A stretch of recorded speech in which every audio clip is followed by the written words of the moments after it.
So good morning everyone and I welcome you all to Saurabh Pandey UPSC YouTube channel के अंदर if you are preparing for civil service examination इस channel से ज़रूर से जुड़ें and download Saurabh Pandey CSE app. So in today's session we are going to discuss the following topics. The first is about the white paper, then about the concept of what do you mean by paleo proxies. ये science के अंदर है. There is this concept of a brumation. Brumation basically we study under environment section and then about the NATO. This is related with international relation. और फिर जो mains का question है that is there. आज का मेंस का question देख लो. Paleo proxies is a good way to understand global warming. It's not proxies, global warming. To understand the global warming, this concept of paleo proxies can be a great help. So we need to know what basically is a paleo proxies. आखिर paleo proxies क्या होता है. आप अपने answer send कर सकते हैं Saurabh Pandey UPSC Telegram channel पे, लिंक डिस्क्रिप्शन बॉक्स में दिया हुआ है. कोई क्वेरी है तो आप मुझे इस नंबर पे रीच कर सकते हैं. अगर आप इस साल का एग्ज़ाम दे रहे हैं तो इस कोर्स को आपको ज़रूर से करना है और ये 2 इयर्स का कवरेज करंट अफेयर्स का पूरे तरीके से है. और अपने स्कोर को you can increase it because ज़्यादातर जो प्रश्न आज के समय में आते हैं ज्योग्राफी के, पॉलिटी के, एनवायरनमेंट के, तो स्टैटिक पार्ट जो कि आपका कंटेम्प्रेरी एस्पेक्ट से डिराइव होता है तो वहाँ से आते हैं. तो अभी 30% ऑफ का ऑफ़र एक्टिव है. 1-2 दिन, जितने भी दिन आपका एक्टिव रहेगा तो आप लोग इस ऑफ़र का फ़ायदा उठा सकते हैं and you can join it. Classes already हमारी जो है स्टार्ट हो चुकी हैं, तो आप क्लासेस कभी भी एक्सेस कर सकते हैं. और आज भी क्लास है ना. तो वीडियो आपका अपलोड हो जाएगा अराउंड 9:30 PM से पहले. आपका वीडियो जो है आपको मिल जाएगा. वो 9:30 को वीडियो आपका शेड्यूल्ड रहेगा, तो आप अपना करते जाना. तो ये ज़रूर से ज्वाइन करना. सिर्फ उन्हीं को करना है जो कि 2024 की तैयारी कर रहे हैं, बाकियों को नहीं करना है. So you can download Saurabh Pandey CSE app. अभी CSAT का कोर्स, करंट अफेयर का कोर्स, एग्रीकल्चर ऑप्शनल का कोर्स और ये टेस्ट सीरीज एक्टिव कोर्सेस हैं जो कि आप एक बार गो थ्रू हो सकते हैं. Let's start with this aspect about the white paper. तो अभी देखो वाइट पेपर पे काफ़ी चर्चा हो रही है. अब इसमें जैसे मान लो प्रेजेंट गवर्नमेंट है और पुरानी जो पॉलिटिकल पार्टी थी और उसकी जो सरकार है, तो उसमें क्या इकोनॉमिक लेवल पे क्या ट्रांसफॉर्मेशंस हुए हैं, क्या डिफरेंस है, उस पर रखा गया. तो देखो वो हमारे एग्ज़ाम पॉइंट ऑफ व्यू से इतना इंपॉर्टेंट नहीं है, लेकिन फिर भी कुछ पॉइंट्स मैंने कल कम्युनिटी पोस्ट में भी ये कंटेंट डाल दिया था कल में. तो ये कुछ पॉइंट्स याद रखना है कि जैसे यूनियन जो फाइनेंस मिनिस्टर हैं उन्होंने वाइट पेपर प्रेजेंट किया था इंडियन इकोनॉमी के कंटेक्स्ट में. तो कभी भी देखो अगर आप यूपीएससी के पैटर्न को भी देखोगे तो कभी भी जैसे अगर कोई प्रश्न फ्रेम भी होता है तो वो प्रश्न आपका जनरली फ्रेम होता है in the context of years या मान लो डिकेड के कंटेक्स्ट में. इकोनॉमिक में आप कोई आर्गूमेंट लिख रहे हो या फिर कुछ यूनिकनेस है कुछ 10 साल 20 साल के अंदर जो स्ट्रक्चर, मैक्रो स्ट्रक्चर है हमारी इकोनॉमी का, उसमें कुछ चेंजेस आ रहे हैं, तो उस कंटेक्स्ट में कुछ आर्गूमेंट्स हम कैरी कर सकते हैं. बट कभी भी ये प्रश्न नहीं आता है कि पुरानी पॉलिटिकल पार्टी में जो है क्या स्थिति थी XYZ की, या अभी कुछ इकोनॉमिक इंडिकेटर्स की क्या स्थिति है. वो अभी कोई ऐसा प्रश्न फ्रेम नहीं होता है. तो ये चीज़ थोड़ा सा आपको ध्यान में रखनी है. So what is a white paper? White paper is basically detailed documents हैं that informs about a specific issues, जो कि जनरली जैसे आपको कोई स्पेसिफिक इशूज़ से रिलेटेड वाइट पेपर जारी किया जाता है. जनरली गवर्नमेंट, बिजनेसेस, एजेंसीज के द्वारा जो है वो प्रेजेंट किया जाता है. पॉलिसीज़, अपने पॉलिसीज़ को लेकर, प्रोडक्ट या किसी भी एक इम्पॉर्टेंट इश्यूज़ को लेकर इसको सामने रखा जाता है. इसका ऑब्जेक्टिव क्या है कि पब्लिक को इन्फॉर्म करना एक जो आर्थिक लेवल पे और जो भी आर्थिक लेवल की क्राइसिस है उसको जो कि फेस किए गए हैं एनडीए गवर्नमेंट के 2014 में, और फिर क्या क्या मेजर्स जो है लिए गए हैं. मतलब 2024 में जब हम आए तो क्या स्थिति थी और फिर बाद में क्या स्थिति, हमने क्या इम्प्रूवमेंट किया, जो पॉलिसीज़ हैं या फिर जो एक्शंस हैं उन पे क्या इंसाइट प्रोवाइड करना है. और फिर इससे रिलेटेड कुछ डिबेट है क्योंकि इलेक्शन भी आ रहा है, तो इससे रिलेटेड जो भी डिबेट है all that should also start, जो भी डेटा रखे गए हैं. तो जैसा मैंने आपको कहा कि अगर हम एग्ज़ाम पॉइंट ऑफ व्यू से देखें तो एग्ज़ाम पॉइंट ऑफ व्यू में कभी भी ये प्रश्न आपके लिए नहीं आएगा कि एक्स पॉलिटिकल पार्टी में क्या स्थिति है या वाई पॉलिटिकल पार्टी में क्या स्थिति थी. इकोनॉमिक ट्रांसफॉर्मेशन या इकोनॉमिक स्ट्रक्चर जो है उससे रिलेटेड कोई प्रश्न आपके लिए फ्रेम हो सकता है, तो उसको फिर आप आंसर कर सकते हैं. So pattern of global warming are more important than its level. अब इसमें एक कंसेप्ट जो हमारे लिए आता है that is the concept of paleo proxies. What basically is a paleo proxies. और जैसे ग्लोबल वार्मिंग है और ये सब तो बहुत बार आर्टिकल आ चुके हैं, सालों से हम लोग इसके ऊपर डिस्कशन भी कर रहे हैं. डिफरेंट कंटेक्स्ट, डायमेंशंस ऑलरेडी हमने कवर किया. बट यहाँ पे एक नई चीज़ आई है, this study related with paleo proxies क्या होता है, तो वो मैं थोड़ा सा आपको एक्सप्लेन करूँगा. फिर यहाँ पे एल नीनो के कंटेक्स्ट में कुछ बातें लिखी हुई हैं, वो भी हम लोग डिस्कस जो है वो करेंगे। तो जो नई स्टडी अभी हाल में ही पब्लिश आपकी हुई है, and they have like they are saying कि जो वार्मिंग है थ्रू पैलियो थर्मोमेट्री, आगे डिस्कस करेंगे क्या होता है। So scientist from Australia, US है, उनका ये कहना है कि जो अर्थ का सरफेस टेम्परेचर वो ऑलरेडी 1.5 डिग्री सेल्सियस से ज़्यादा टेम्परेचर बढ़ चुका है। जैसे जो प्री इंडस्ट्रियल लेवल है, pre industrial level mid of 18 century से पहले के समय, मिड ऑफ 19 सेंचुरी से पहले के समय जो स्थिति थी, मतलब इंडस्ट्रियलाइजेशन से पहले जो स्थिति थी, तो वहाँ मान लो एक्स टेम्परेचर है, तो अभी उससे एक्स प्लस 1.5 टेम्परेचर आपका इंक्रीज़ हो चुका है। तो अगर हो चुका है तो हमने टारगेट रखा है कि हम इतना ग्रीन हाउस गैस के एमिशन को रिड्यूस करेंगे जिससे कि टेम्परेचर इतना इंक्रीज़ ना हो। एक तो ये थॉट प्रोसेस चल रहा है, एक ये थॉट प्रोसेस सामने आ रहा है कि ऑलरेडी जो है वो 1.5 degree Celsius temperature already increase हो चुका है। तो ये मेजर चैलेंज है। सो ये पैलियोप्रॉक्सिस के माध्यम से जो है वी कैन से उन्होंने इस चीज़ को कंक्लूड किया है, जिसमें कई प्रकार के केमिकल एविडेंसेस का इस्तेमाल किया जाता है। अभी डायग्राम के माध्यम से मैं आपको बताता हूँ। जैसे मान लो कोई भी, जैसे मान लो ये पूरा ये पहाड़ है बड़ा सा, अब आज से 1000 साल पहले, 2000 साल पहले अगर देखोगे तो यहाँ मान लो पेड़ पौधे थे, कोई जीव था, तो टेम्परेचर की वजह से इनमें कुछ ट्रांसफॉर्मेशंस होते हैं। तो चाहे बायोलॉजिकल लेवल पे मान लो कोई जीव है, उसमें कोई ट्रांसफॉर्मेशन है, उसका हमें फॉसिल मिल गया, या फिर कोई फिजिकल सेंस में रॉक और इन सब में कुछ ट्रांसफॉर्मेशंस हुए, उस बेसिस में हमने स्टडी की उसके बारे में, या फिर कुछ केमिकल्स जो हैं वो हमें अवेलेबल हुए, कहीं ट्रैप्ड केमिकल्स या किसी चीज़ में ट्रांसफॉर्मेशंस हुए हैं because of the high temperature, और जो भी केमिकल कॉम्पोजिशनल एस्पेक्ट में चेंजेस हुए हैं, तो इनको निकाल के, क्योंकि ये चीज़ें दबी होती हैं और जियोलॉजिस्ट जो होते हैं वो इनको निकाल के, सैंपल निकाल के और फिर इसको स्टडी करते हैं, और बेस्ड ऑन दैट जो पैलियोथर्मोमेट्रीज है, जिसमें कि अच्छा टेम्परेचर का क्या इस पर इम्पैक्ट पड़ा है, जिस वजह से जैसे मान लो कि कोई जीव मिला या उसका फॉसिल मिला या कोई रॉक मिला, और उसमें इन्होंने नोटिस कर लिया कि अच्छा ये जो है ये बिकॉज ऑफ द टेम्परेचर या जो भी आपका एनवायरमेंटल एस्पेक्ट की वजह से सारे चेंजेस हैं, तो उस बेसिस में वो कंक्लूड करते हैं। तो ये जो अप्रोच है इसी को पैलियोप्रॉक्सिस बोला जाता है। तो ये जो स्टडी है, इस स्टडी के बेसिस पर इस चीज़ को कंक्लूड किया गया है कि अगर आप ये कह रहे हो कि अभी हमें 1.5 डिग्री सेल्सियस से टेम्परेचर को इंक्रीज़ अभी करना है, उसको हमें रोकना है, तो ये स्टडी कहती है कि नहीं, 1.5 degree Celsius temperature already increase आपका हो चुका है।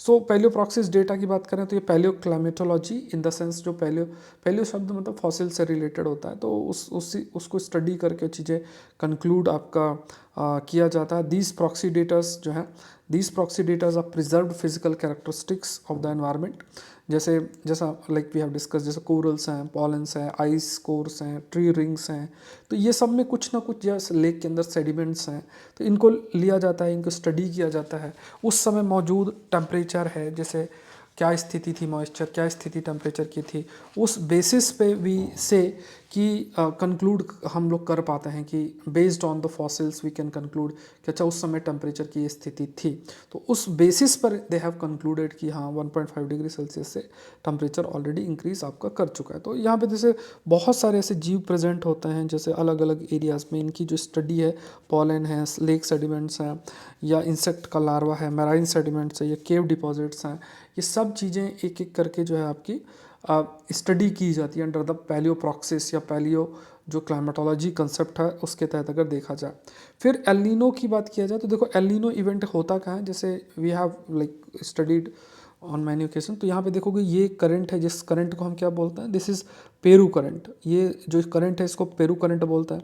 और यहाँ पे अगर आप देखोगे तो जो डेजर्ट है, उस डेजर्ट का नाम क्या है, एटाकामा डेजर्ट। तो एक तरफ आपके पास ये पेरू करंट है, फिर ये एटाकामा डेजर्ट है, और ये कोल्ड करंट है ना। तो ये जो एक सर्कुलेशन बनता है वो कुछ इस प्रकार से बनता है, जनरल नॉर्मल सेंस में जो सर्कुलेशन बनता है कि बारिश यहाँ होती है, जनरली जो रेनफॉल होती है वो इस रीजन पे होती है, और सूखा इस जगह पे होता है क्योंकि एटाकामा डेजर्ट है। तो इस प्रकार से कुछ जो एटमॉस्फेरिक सर्कुलेशन जो है वो बनता है।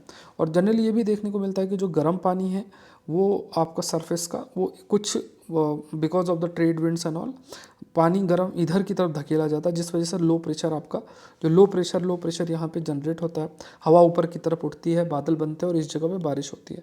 एल नीनो ईयर्स में यह रिवर्स हो जाता है कि क्योंकि ट्रेड विंड्स वीक पड़ जाती हैं और गर्म पानी दोबारा से इस तरीके से दोबारा से इधर की तरफ आ जाता है, और जो सरफेस का टेम्परेचर है इस जगह पे जनरली एल नीनो ईयर्स के इस रीजन के अंदर जो सरफेस टेम्परेचर है वो आपका बढ़ जाता है, मान लो 0.5 डिग्री सेल्सियस से बढ़ गया, और फिर जो एटमॉस्फेरिक सर्कुलेशन है वो आपका रिवर्स कर जाता है। इट मीन्स यहाँ पे रेनफॉल होगा एल नीनो टाइम पे, और यहाँ पे जो है यहाँ पे आपका सूखी की स्थिति, ड्रॉट की स्थिति आपकी बनेगी। तो एल नीनो भी एक ऐसा है स्थिति जब होती है तो वो भी कहा जाता है कि it also promotes somehow it also is responsible for drought, it also is responsible for कि जो सूखे की स्थिति हो सकती है, मॉइस्चर की जो अवेलेबिलिटी, क्योंकि सारा मॉइस्चर इधर ट्रांसफ़र हो जाता है, तो इस रीजन में जिसका एटमॉस्फेयर इस रीजन का एटमॉस्फेयर है वहाँ पे आपका जो मॉइस्चर है उसकी अवेलेबिलिटी नहीं रहती है। सो ट्रॉपिकल पैसिफिक ओशियन की बात किया जाए तो वहाँ पे कंटिन्यूस बेसिस में, क्योंकि वो समुद्र में जो सूरज की रोशनी पड़ती है और उससे जो टेम्परेचर में चेंजेस आते हैं, उस टेम्परेचर जैसे पैसिफिक ओशन में अगर टेम्परेचर में चेंजेस आएंगे तो एल नीनो ला नीना जैसे इवेंट्स, एल नीनो मोडोकी जैसे इवेंट्स हैं वो आपके हो सकते हैं। सो ये एक पॉसिबिलिटी आपका बना रहता है। सो ये भी कहा गया कि एल नीनो जो जब साल होता है उस समय सूखे की स्थिति और इवन जो टेम्परेचर है वो भी आपका इंक्रीज हो सकता है। So depending on whether the warming due to El Nino is an eastern Pacific Ocean or closer to the international dateline, the impact of the monsoon and other parts of the world can be very different। तो ये depend करता है, जैसे अब El Nino का impact इस तरीके से है, जिधर भी इम्पैक्ट होगा तो जनरली एल नीनो की वजह से इवन हमारा मॉइस्चर भी मानसून भी अफेक्ट होता है। क्यों? क्योंकि अगर एल नीनो ईयर होता है तो जो अवेलेबिलिटी ऑफ मॉइस्चर है इस जगह पे, जो अवेलेबिलिटी ऑफ मॉइस्चर खासतौर से इस रीजन में, इधर ही से हमारा मानसून भी जनरेट होता है, तो इस रीजन के अंदर जो अवेलेबिलिटी ऑफ मॉइस्चर है वो आपका रिड्यूस हो जाता है during the El Nino years. So El Nino teleconnections themselves also modify the warming patterns. Drought can have a stronger feedback. Massive deluges that California is experiencing this winters are driven by the El Nino. तो यहाँ पे जो स्थिति मान लो California की है तो वो भी एल नीनो की वजह से है। एंड और जो ग्लोबल वार्मिंग है उसकी वजह से भी फैक्टर्स हम कह सकते हैं, जो रेनफॉल है, स्नोफॉल है, और जो भी ये आपके जो फैक्टर्स हैं जिस वजह से रेनफॉल या स्नोफॉल ये डिटरमाइन भी ऐसे इवेंट की वजह से आपके होते हैं। तो इवन जो human made green house gases हैं की अगर बात करें तो इसकी वजह से भी आपकी वार्मिंग इनिशिएट होती है। वार्मिंग जो पैटर्न है ये आर्टिक और डेजर्ट रीजन जो है मिडिल ईस्ट की, तो वहाँ पे भी दीज थिंग्स अप्लाइज। एंड जैसे क्योंकि देखो एटमॉस्फेयर आपस में कनेक्टेड है, पूरा का पूरा विश्व का जो एटमॉस्फेयर है वो आपस में कनेक्टेड है। एक तरफ अगर कुछ चेंजेस होता है तो उसका इम्पैक्ट दूसरी तरफ भी देखने को मिल सकता है। तो चाहे लोकल वार्मिंग या कूलिंग है, ये सारी चीज़ें कहीं ना कहीं, या फिर ग्लोबल वार्मिंग एक्टिविटी हो रही है, वो किसी भी रीजन के क्लाइमेट को अफेक्ट कर सकता है। वहाँ के जो टेम्परेचर है उसको कंटिन्यूस बेसिस में इम्पैक्ट और अफेक्ट आपका कर सकता है। नेक्स्ट देखते हैं, there is the concept of brumation. Brumation एक है, आपने एनवायरनमेंट में हो सकता है नहीं पढ़ा हो, तो जैसे हाइबरनेशन आपने पढ़ा होगा, एस्टिवेशन आपने पढ़ा होगा, इसी से रिलेटेड एक टर्म है ब्रूमेशन। तो ये बहुत बहुत इंपॉर्टेंट टॉपिक है। तो when you talk about the brumation, ये क्या है? It's a dormancy experienced by the reptile and amphibian during cold months. तो जनरली अगर आप देखो तो जैसे हाइबरनेशन है, हाइबरनेशन जैसे ठंड के टाइम पे बहुत सारे ऐसे जीव होते हैं जो अपने आप अपनी सारी एक्टिविटी रोक लेते हैं। तो जैसे बियर है तो वो ऐसा रोक लेगा, तो वो हाइबरनेट करेगा। ये स्नेक है वो हाइबरनेट करेगा। एस्टिवेशन मतलब सेम सी चीज़, जब बहुत ज़्यादा गर्मी पड़ती है तब होता है। तो ठंड के टाइम पे अगर पूरा एक्टिविटी रुक गई और एकदम से बस थोड़ी बहुत मेटाबॉलिक एक्टिविटी होती है और पूरे तरीके से अपने आप को रोक देते हैं, तो that is basically we call it as हम उसको जब ठंड के टाइम पे होता है तो हम हाइबरनेशन बोलते हैं। सेम चीज़ गर्मी के टाइम पे होता है तो उसको एस्टिवेशन बोलते हैं। और ब्रूमेशन बेसिकली क्या है कि जो भी रेप्टाइल्स और एम्फीबियंस वो अपने आप को कुछ समय के लिए होल्ड करके रखता है, मतलब ज़्यादा मूवमेंट ना करना। तो ये चीज़ जैसे फ्रॉग में भी देखने को मिलता है, मगरमच्छ में देखने को मिलता है, ब्लू टंग्ड श्रिंक या बॉक्स टर्टल, इन सब में ये गाटर स्नेक, इन सब में ये देखने को मिलता है। तो इसमें मेटाबॉलिज्म स्लो कर दिया जाता है, एक्टिविटी कम की जाती है और ईटिंग रिड्यूस कर दी जाती है। तो हर चीज़ पूरी तरीके से बंद नहीं किया जाता है जैसे हाइबरनेशन या एस्टिवेशन में होता है, चीज़ों को रिड्यूस किया जाता है। तो इस कंसेप्ट को ब्रूमेशन शब्द इस्तेमाल इसके लिए आपका किया जाता है। तो ये मैंने डेफिनेशन वाली PDF इंक्लूड की है। सो ब्रूमेशन भी एक प्रकार का हाइबरनेशन लाइक फेस है जिसमें इनएक्टिविटी रहती है ड्यूरिंग एक्सट्रीम कोल्ड टेम्परेचर, जैसे बॉक्स टर्टल और ये सब देखने को मिलता है। एस्टिवेशन जो है इनएक्टिविटी का समय होता है जब आपका टेम्परेचर काफ़ी ज़्यादा है, हाई टेम्परेचर, जैसे गर्मी के टाइम में है।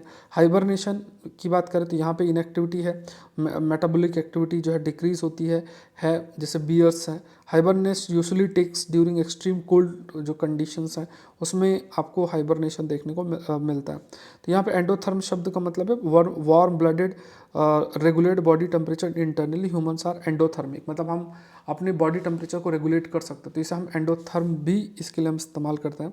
और जो एक्टोथर्म का मतलब होता है कोल्ड ब्लडेड, जो कि अपनी बॉडी टेम्परेचर को रेगुलेट करने के लिए बाहरी उस फैक्टर्स पर निर्भर करते हैं। तो जैसे इंसान क्या एंडोथर्म है, और कई जीव होते हैं जैसे स्नेक और ये सब, ये आपके दे आर एक्टोडर्म, इनके लिए जो शब्द है वो आपका इस्तेमाल किया जाता है।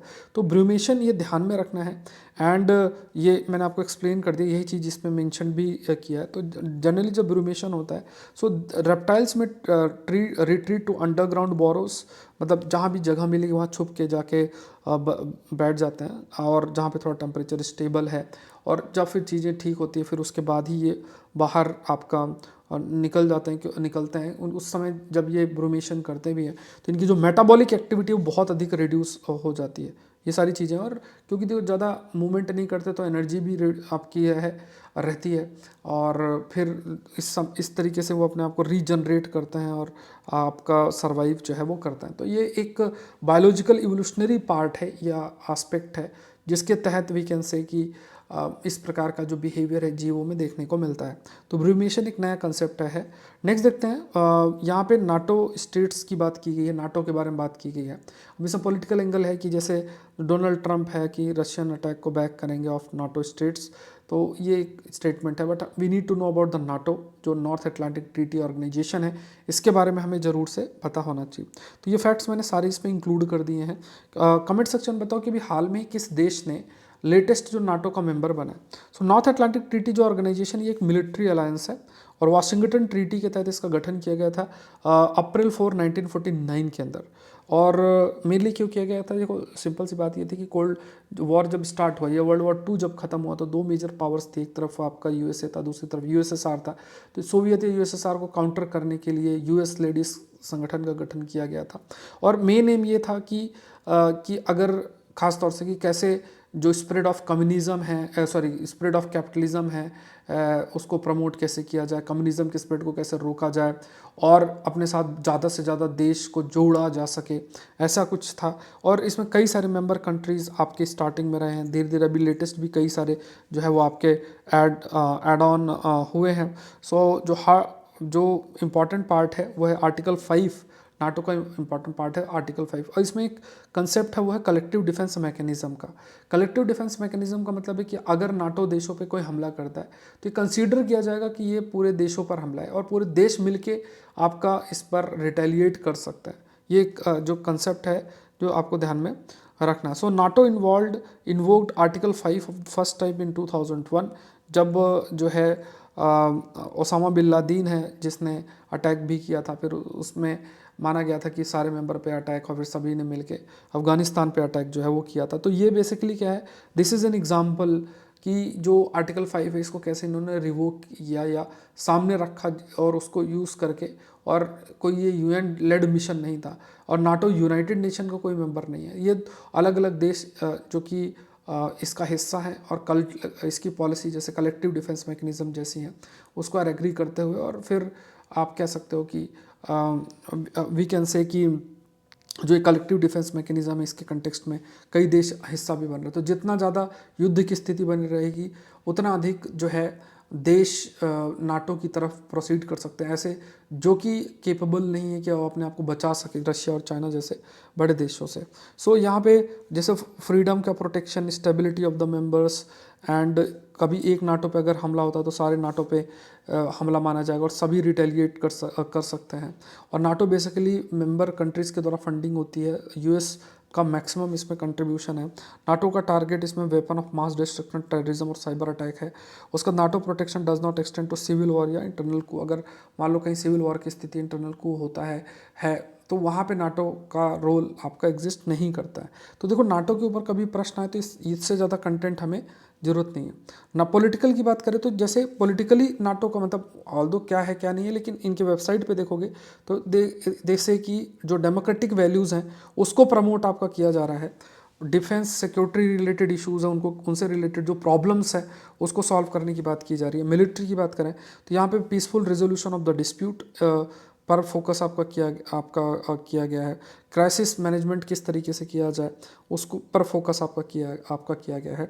और वॉशिंगटन ट्रीटी, आपको ये भी याद रखेंगे अभी रिसेंटली वॉशिंगटन ट्रीटी न्यूज़ में थी, तो ये किसके फॉर्मेशन से रिलेटेड है, तो यू नीड टू नो कि ये बेसिकली जो रिलेटेड है, this is related with like it is related with the formation of NATO के फॉर्मेशन से रिलेटेड है। ठीक है, क्वेश्चन देख लो। Paleo proxies is a good way to understand global warming, इसको आपको डिस्कस करना है। ये प्रॉक्स यहाँ पे ग्लोबल वार्मिंग लिख लेना।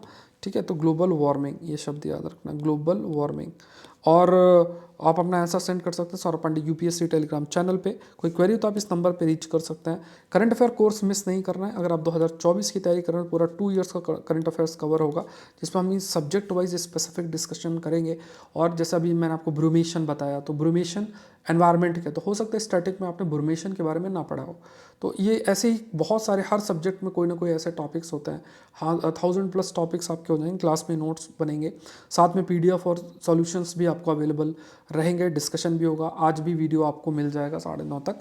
तो ये चीज़ें ध्यान में रखना है। तो जो लोग इस कोर्स का हिस्सा हैं तो ज़रूर से जुड़ें, और जो नहीं है मतलब जो नहीं है वो ज़रूर से जुड़ें और कोशिश करें रेगुलर क्लासेस करने की, क्योंकि बहुत इंपॉर्टेंट पार्ट आज के समय में खास तौर से 2018 के बाद से बन गया है कि हम जो कंटेम्प्रेरी एस्पेक्ट्स हैं उस पर अपने स्टैटिक नॉलेज को अप्लाई करना सीखें, प्लस कुछ नई चीज़ है तो उसको अपने स्टैटिक में एंगल पे ऐड ऑन करें। तो इस पर बहुत ज़रूरी है कि न्यूज़पेपर का बहुत अच्छा कवरेज होना चाहिए। ये नहीं कि कुछ सेलेक्ट कर लिया 8-10 टॉपिक्स और उसको हमने मान लिया कि नहीं इतने ही है। हर सब्जेक्ट में आप ये मानो कि 40-50 पेज के नोट्स आपके बन जाएंगे। तो बहुत इंपॉर्टेंट कोर्स है, लिंक डिस्क्रिप्शन बॉक्स में दे रखा है, तो वहाँ से आप लोग अपना ज्वाइन कर सकते हैं। अभी कई सारे कोर्सेस एक्टिव हैं। करंट अफेयर का सीसेट कोर्स जैंसर का भी एक्टिव है, उसके बाद एग्रीकल्चर ऑप्शनल भी एक्टिव है, प्लस आपका करंट अफेयर्स प्लस मतलब 5 ये टेस्ट सीरीज़ है, जिसका 18th टेस्ट इस संडे को है, 17th टेस्ट कल हो चुका है। तो आई होपफुल कि आप लोग अपना टेस्ट अटेम्प्ट कर रहे होंगे। मिलता है नेक्स्ट सेशन के अंदर। इस सेशन का पीडीएफ आपको Saurabh Pandey UPSC Telegram channel पे मिल जाएगा। सेशन को लाइक करें, चैनल को सब्सक्राइब करें। Thank you.